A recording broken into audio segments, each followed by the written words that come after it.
Ports we know in Ukraine are shut with the exception of one. What sort of shipping supply or disruptions are you bracing for coming out from Ukraine? We already know that all of the major container lines have completely ceased operations into Ukraine. That is going to lead to an impact on ports in the Western Mediterranean and the Black Sea, because you already have a large amount of cargo on the ships that were supposed to go to Ukraine. That will now be discharged into other ports in the region. These ports were already congested to start with, so that's already going to create a ripple effect here in the coming days for sure. Then there is the unknown part in terms of how much will shipping be affected by the new sanctions coming on Russia. That is still somewhat unclear. As of this morning, most of the container shipping lines are maintaining their services to Russia, with one notable exception. You have German container line Hapag-Lloyd, which is the world's 5th largest. They have announced this morning that they have temporarily suspended their services to Russia as well.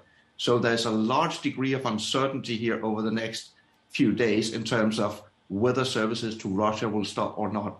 If that is also the case, then you're looking at major disruptions in the global supply chain. Okay, so this major disruption that we're talking about, this uncertainty that we're talking about, bottom line, is it going to cause freight prices to jump, and to what extent?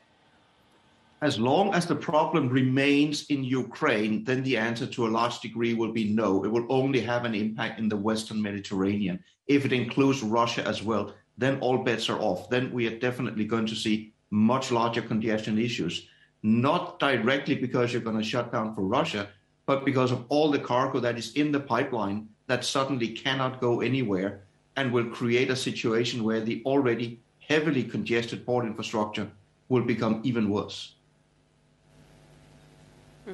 There are the obvious causes of disruption, such as the closure of ports, but there's also the really insidious disruptions in the form of cyber attacks and cyber war. Is this something which you see as having the potential to severely disrupt those global supply chains even further?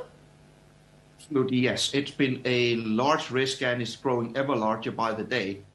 Just to make clear just how serious this is, if you think back 5 years ago, we had Maersk, the world's largest container line. They were taken completely off-grid for a week. Took them weeks to recover.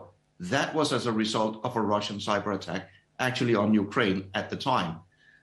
Back then, the global ramifications were relatively minor because there was plenty of overcapacity in the system.